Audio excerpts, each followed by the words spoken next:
Radio. Va ora in onda Qui Parlamento, l'attualità politica dalla viva voce di deputati e senatori. Va ora in onda la belva civile, mai arrendersi davanti alle cose che si possono cambiare. Il punto della settimana con Nicola Ottaviani. Perché la belva e perché soprattutto la belva civile?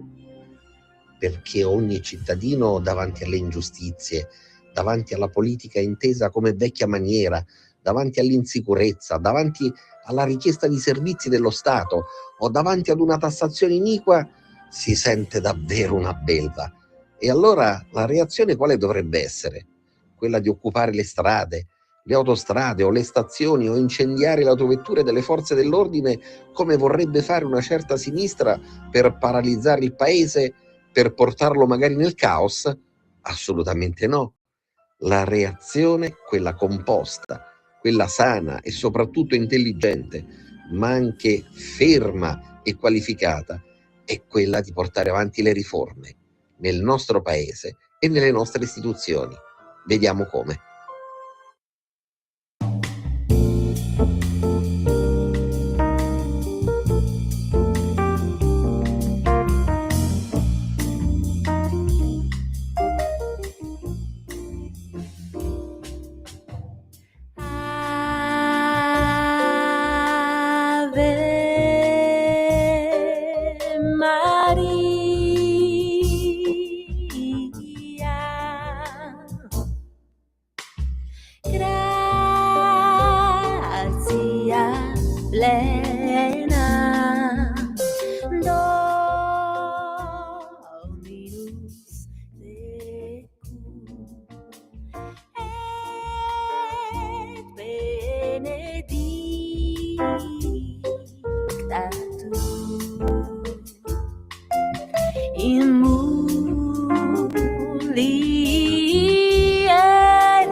Questa settimana ci occupiamo di due argomenti che hanno interessato non soltanto il palazzo del Parlamento, e quindi sia quello della Camera che quello del Senato, ma più in generale l'opinione pubblica, in ragione di quelle che sono delle novità che si sono registrate sia sul piano internazionale, quindi per quanto riguarda il diritto internazionale più in generale, quelli che sono i doveri del nostro Stato, sia in ordine a quelle che sono modifiche del nostro ordinamento interno, sempre per quanto attiene l'equilibrio tra i poteri sovrani dello Stato, quindi tra magistratura e potere politico. Andiamo a vedere. Iniziamo da quella che è la vicenda che ha riguardato una riforma, e sì, perché lo Stato si riforma con le novità legislative, una riforma importante che attiene a quelle che sono le competenze e soprattutto le materie specifiche rimesse all'apprezzamento della Corte dei Conti. Sappiamo tutti che esiste un organo di giurisdizione contabile nel nostro ordinamento che verifica quello che è l'operato, la correttezza dei pubblici funzionari e più in generale all'interno della pubblica amministrazione, spesso emettendo delle sanzioni che in alcuni casi sono assolutamente doverose, sono assolutamente dovute nei confronti di pubblici funzionari incaricati di pubblico servizio o anche nei confronti di quelli che possono essere amministratori pubblici che a vario livello possono aver ingenerato, possono aver causato un danno alle risorse pubbliche. Dato che le risorse pubbliche sono le risorse che vengono messe a disposizione attraverso l'utilizzo degli introiti che provengono dalle tasche degli italiani, è giusto che ci sia un controllo, è giusto che ci sia una verifica e se c'è qualche fatto illecito, che è cosa diversa da un mero errore, è giusto che in questo modo si applichi la sanzione. Ecco, un meccanismo così disegnato è un meccanismo che può sembrare assolutamente fisiologico, così non è, perché sappiamo tutti che nel corso degli ultimi anni, anche a seguito di quelle che sono state delle invasioni di campo da parte della magistratura ordinaria, e qui stiamo parlando della magistratura specializzata, perché la magistratura della Corte dei Conti è una magistratura a sé staccata dalla magistratura che si occupa di cause civili, cause penali, cause amministrative. Qui stiamo parlando di una magistratura a sé, appunto perché si occupa esclusivamente di profili di natura erariale e quindi di materia contabile. Ebbene, in passato, lo abbiamo visto ad esempio sulla vicenda del ponte sullo stretto, e qualche cosa non ha funzionato, perché è giusto andare ad integrare quelle che sono delle eventuali lacune formali che possono avere gli atti, ma tutto questo non può avere nulla a che fare con quello che è un giudizio di merito. Cioè, non è che una magistratura contabile può sostituirsi a quella che è l'autorità politica nella valutazione di quello che dovrebbe essere l'interesse pubblico, nella valutazione addirittura di quelli che dovrebbero essere i flussi di traffico, pensiamo un po', potenziali, che possa ingenerare un'opera del genere. Ne abbiamo già parlato nel corso di qualche precedente puntata, ossia o la magistratura contabile al proprio interno ha dei super consulenti, degli economisti spaziali, se così li possiamo definire, che non si occupino di diritto, ma che si occupino di economia dei trasporti e soprattutto di logistica, ossia quel settore che determina quelli che sono i flussi di traffico, non soltanto veicolare, ma anche merci e passeggeri, oppure in realtà si commette e si emette un pre-judicium, cioè un pregiudizio nel senso letterale del termine, perché si va oltre quello che è il profilo di una valutazione economica di un'opera e si incide su quello che può essere un approccio di natura strettamente ideologico che spesso, in alcuni casi, va a sfociare anche nella militanza di carattere politico. Ebbene, che cosa avviene? C'è stata la riforma della magistratura contabile in ordine a quelle che sono le competenze, non in ordine a quella che è l'immissione in ruolo o separazione di carriera e quant'altro. Qui stiamo parlando esclusivamente di materie e soprattutto stiamo parlando di rilevanza del danno contabile. Stiamo parlando di rilevanza del dato sotto il punto di vista strettamente economico in ordine a quelle che possono essere delle risultanze per i bilanci pubblici. Ebbene, mentre in passato i pubblici amministratori e più in generale i pubblici poteri potevano essere censurati anche rispetto a quella che poteva essere la colpa lieve, poi si è passati alla colpa grave.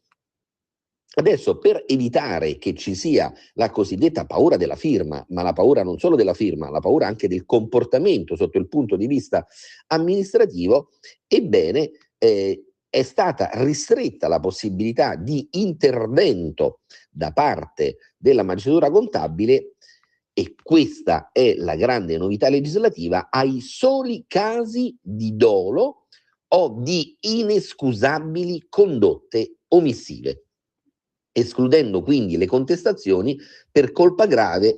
relative alle condotte commissive. Di che cosa stiamo parlando? Se c'è un dolo, quindi se c'è una volontà di delinquere, una volontà di commettere un illecito, non è giusto, è stragiusto che ci sia la sanzione non solo di carattere penale che deve operare per reprimere il reato, ma che ci sia la sanzione alla tasca, perché è chiaro che se abbiamo a che fare con un pubblico funzionario, un pubblico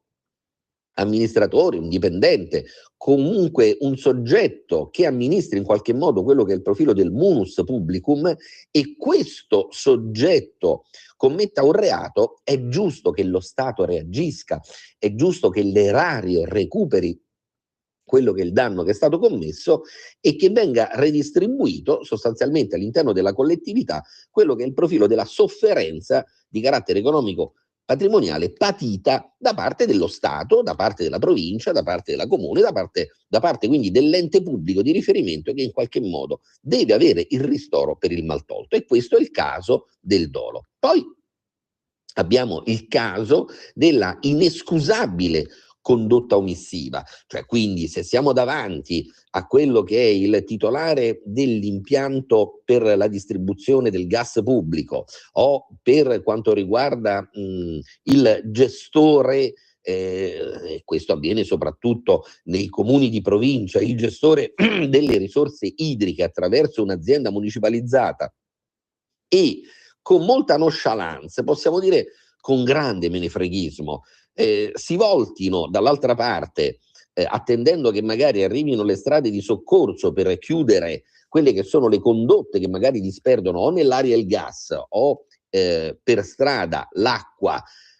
per giorni interi. Beh, è chiaro che in questo caso stiamo parlando di condotte omissive inescusabili, e se poi arriva al comune o alla provincia una bolletta del gas a parecchi zeri o una bolletta dell'acqua esorbitante, è giusto che quel pubblico amministratore, che quel responsabile del dipartimento o anche il presidente di quel consorzio, se sono stati messi naturalmente a conoscenza del danno e hanno preferito andarsene in giro alle Seychelles o a un'altra parte del mondo, dall'altra parte del mondo, è giusto che paghino di tasca propria, è giusto che si attivi la Corte dei Conti per il recupero del danno erariale. Ma qui siamo davanti a quelle che sono inescusabili condotte omissive, così come la nuova legge statuisce. Vengono escluse dal novero quindi delle possibilità di incidere in termini di sanzioni, e soprattutto dalla possibilità che quindi venga attuata una discrezionalità amministrativa di carattere così ampio da sfociare nell'arbitrio di carattere giurisdizionale, le contestazioni, dicevamo prima, relative alla presunta colpa grave per le condotte commissive. E questo perché? Perché una volta c'era il vecchio adagio secondo il quale chi non fa non sbaglia. Allora, andando a fare un qualche cosa, quindi andando a porre in essere quello che è un comportamento positivo, ci può essere un'eventuale illegittimità, ci può essere anche un eventuale errore, ci mancherebbe altro, ma non può esserci l'automatismo della valutazione di quella che viene definita una colpa grave da parte del pubblico dipendente o da parte del pubblico amministratore per far sì che il soggetto diventi perseguibile tout court e che quindi diventi in qualche modo limitata anche quella che è la possibilità di azione non del singolo funzionario pubblico, ma della stessa pubblica amministrazione di competenza. Pensiamo la seconda vicenda di cui dobbiamo necessariamente occuparci potrebbe fare pandan per certi aspetti con la prima, perché riguarda in qualche modo quelle che sono delle dichiarazioni, quelle che sono delle espressioni di pareri che vengono rilasciate da parte della magistratura in ambiti che probabilmente vanno a sfociare poi su quella che è la materia di carattere politico. Ci stiamo riferendo a quello che è l'arresto che è stato effettuato, anzi agli arresti che sono stati effettuati in Italia a seguito dell'ordinanza di custodia richiesta ed applicata dalla Procura della Repubblica presso il Tribunale di Genova per fiancheggiatori, perché di questo stiamo parlando, almeno a tenore di quelli che sono i rilievi che emergono dalle carte processuali pubblicate, rilievi che vengono mossi rispetto a una cellula finanziaria di Hamas che stava operando in Italia ormai da parecchi anni e che vedeva come referente massimo Mohammad Hannun, che secondo appunto gli inquirenti sarebbe a capo dell'organizzazione italiana di fiancheggiamento di Hamas, personaggio questo in più di qualche occasione che è andato a braccetto in convegni, in seminari, in occasioni pubbliche con parlamentari del 5 Stelle, con parlamentari della sinistra italiana e con parlamentari anche del PD. Noi capiamo l'imbarazzo massimo di questi soggetti, perché è chiaro che sono stati in qualche modo sbugiardati, perché parlamentari che dovrebbero rappresentare le istituzioni, che si fanno vedere a braccetto e che difendono quelle che dovrebbero essere poi le ragioni della Palestina, andando insieme a quelli che sono fiancheggiatori del male, perché di tutto possiamo parlare tranne che Hamas sia un'organizzazione cortese, un'organizzazione legittima, un'organizzazione che miete proseliti filosofici. Ecco, su questo dobbiamo essere ben chiari. Un conto è dire ci sono le ragioni della Palestina che devono essere portate avanti sui tavoli internazionali attraverso quella che è la massima organizzazione mondiale, magari quindi l'ONU, o all'interno di contesti bilaterali, e un conto è dire utilizziamo uno strumento, un braccio armato come Hamas per propagandare il disordine mondiale, per propagandare quella che è la jihad, quella che è la sete di vendetta di alcuni ambienti islamici nei confronti della religione ebraica e soprattutto nei confronti di Israele. Insomma, su questo dovrebbe esserci almeno un'ammissione grave di responsabilità da parte di questi parlamentari e da parte degli ambienti della sinistra, che dovrebbero dire ci siamo sbagliati. Obiettivamente Mohammad Hannun non è proprio uno stinco di santo, se volessimo parlare in termini religiosi di cristianesimo o di approccio giudaico-cristiano, e comunque sia è un soggetto che in qualche modo ha raccattato, ha raccolto un fiume enorme di denaro, stiamo parlando di oltre 7 milioni di euro, per mettere a disposizione questi soldi con proventi, addirittura creando plusvalore attraverso l'acquisto degli immobili, e finanziare Hamas, che a tutti gli effetti è e rimane un'organizzazione terroristica, un'organizzazione che non ha nulla a che fare con il contesto normale del diritto internazionale. Ebbene, in linea con quello che è stato il nostro precedente argomento, che cosa avviene? Viene diffuso un comunicato da parte di 2 magistrati, uno della Procura Antimafia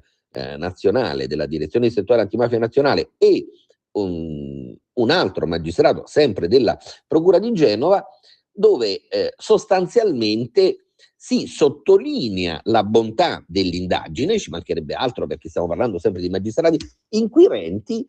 e però si aggiunge una postilla che noi riteniamo essere assolutamente gratuita, una postilla che possiamo dire alla fine diventa una postilla più di carattere politico che non di carattere giudiziario, sottolineando appunto che questa operazione di carattere giudiziario non ha nulla a che fare con i crimini internazionali compiuti da parte di Netanyahu e per i quali Netanyahu dovrà rispondere davanti alla Corte Penale Internazionale. Ora, se noi parlassimo con uno studente di giurisprudenza al secondo anno, al terzo anno che studia il diritto pubblico e il diritto costituzionale, e dovessimo convincere questo studente che all'interno di un atto giudiziario o nel commentare un atto giudiziario relativamente a reati, attenzione, commessi in Italia, perché questa cellula di fiancheggiatori è una cellula che soltanto in Emilia-Romagna sembra che abbia acquistato con soldi che provengono dal riciclaggio internazionale, utilizziamo il condizionale perché è d'obbligo, ma di questo stiamo parlando, qualche cosa come 50-60 immobili, quindi una cellula che faceva investimenti immobiliari in Italia riciclando denaro che in qualche modo poi poteva essere utilizzato per fiancheggiare Hamas, rispetto ad un reato che viene commesso in Italia, per cui i magistrati si dovrebbero occupare eventualmente a tutto voler concedere o di applicare le norme o di commentare quelli che sono i reati commessi in Italia. No, utilizziamo questa vicenda sempre non dalla parte politica ma dalla parte della magistratura per ribadire quello che è un concetto di iure condendo, tutto quindi da verificare, non di iure condito, che riguarderebbe gli eventuali crimini che non stiamo qui né ad accettare né a confermare né a negare, commessi dal premier israeliano nel corso della guerra israeliano-palestinese dopo i fatti del 7 di ottobre di 2 anni fa. Allora è chiaro che se all'interno di atti giudiziari che vengono perfezionati o all'atere di questi atti da parte di magistrati italiani si fa riferimento a quelli che sono eventuali crimini che con certezza, se dovessero mai essere stati commessi, non sarebbero stati commessi in Italia, quindi sono vicende che sfuggono alla competenza della magistratura italiana e che vengono invece commentate e rilanciate, è chiaro che entriamo nell'ambito della politica. E no, non si può ammettere che il magistrato faccia politica, perché il magistrato è un pubblico funzionario di altissimo livello, ma non può esorbitare da quelli che sono i parametri che gli vengono delegati da parte della legge. Il magistrato è sottoposto, secondo la nostra Costituzione, soltanto alla legge, ma la ripartizione dei poteri e delle competenze tra magistratura, potere esecutivo e potere legislativo non la fanno né i magistrati né la legge ordinaria, la fa la Costituzione, che dal 1948 ad oggi, grazie al cielo, su questo punto è rimasta immutata ed immutabile. Buona settimana a tutti. Avete ascoltato La belva civile.